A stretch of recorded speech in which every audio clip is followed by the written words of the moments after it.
Hi everyone, welcome back to the channel. Today we're going to do something a little different. We're going to do what I call a character interpretation. So, as my time-lapse painting plays, I'm going to talk about Kaladin a little bit.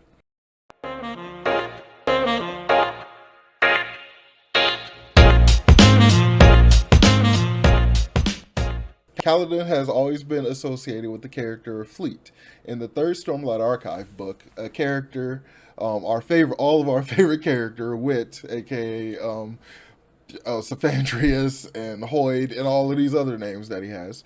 In book three, he tells Kaladin a story, the story of Fleet, a man who chased the high storms, or raced the high storms, really.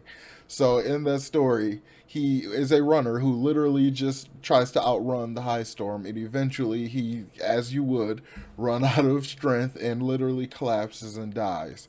But that's not the end of his race. He is basically resurrected as a avatar of the wind and of the storms, more or less, as like a, he's resurrected and he's able to basically forever race those storms forever. He can chase the wind and just keep going forever. So I think that's an obvious metaphor for Kaladin's life. Kaladin's life has been a forever run. He's forever been running his entire life and has always been basically being chased by a storm. And that storm is the fear of failing to protect the people that he loves. And at every turn, he feels like he fails, but he still is running until he gets to the point where all that running and all that work and all that effort has basically destroyed him. And that's where we meet him in book four, where he has been so completely torn apart by all of his trauma and his depression that he can barely function as a soldier. He freezes up and he has panic attacks, and it just is such a terrible time for him. And it gets to the point where his commanding officer Dalinar has to relieve him of duty. So he basically enforces, early retirement on him. So he has to go and find something else to do. And in my interpretation, that is the moment when Kaladin actually dies. It is the moment similar to when Fleet dies, but just like Fleet, he rises again. So Kaladin, even after he is no longer a soldier or running the Windrunners part of the army, he basically invents group therapy. And in my mind, that is him resurrected as a new person, as a new type of being, or at least in terms of Kaladin's narrative, this is the beginning of that reawakening and becoming a new person, a better person. The metaphor, the comparison between the two, I think, is the idea that Fleet is basically immortal and, will never tire, will never slow, will never anything like that, can always chase the wind, can always chase the storms. And like Kaladin is now basically going to learn how to protect people in a way that is much more healthy for him, that doesn't like cause him to have to be put through a meat grinder in order to just protect one person. So it's basically an immortal level of protection that he actually gets, and it's clearly still protection because his oaths are still completely intact and everything based on doing it. So I kind of see it in that way.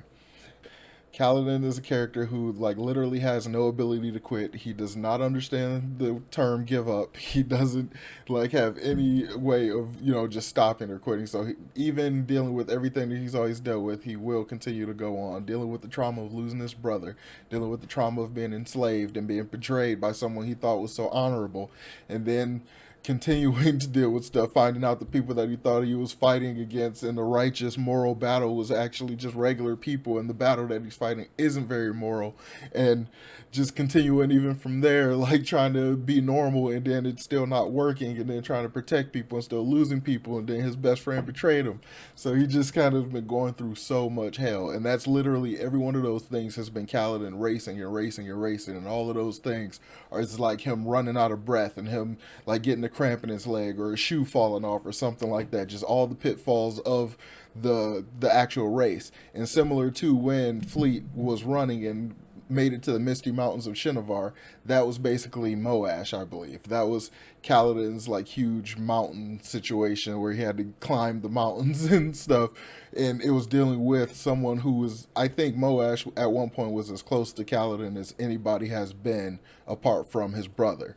So the fact that that huge betrayal happened like was basically him having to surpass the summit of a mountain and have to get over to the other side of it, which I still don't think he fully has.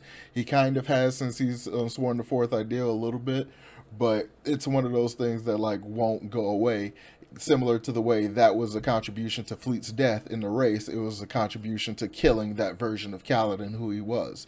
So it was all leading to him being reborn as this immortal protector of group therapy, as I'm going to see it. And it gives me a lot of hope for someone with that level of depression and that like level of potential to be such an amazing person, to just continue to go on and just like never give up and keep going. That's why the story of Fleet in the Stormlight Archive has to be my absolute favorite little story within the story. And Kaladin is definitely my favorite character in all of fantasy. So I'm thinking of doing some more character interpretation breakdowns like this. I have a painting of Dalinar that I want to show you guys. So I might do another one for that too. So let me know if you'd be interested in that. And remember to hit that like button and subscribe to the channel if you haven't done so already. And I will talk to you all next time. What does it mean? It's your story. You decide. But you already knew it. I know most stories, but I'd never told this one before. What does it mean, Kaladin of Bridge 4? Kaladin Stormlessed? The storm caught him. The storm catches everyone, eventually. Does it matter? I don't know. Good. Then you have something to think about.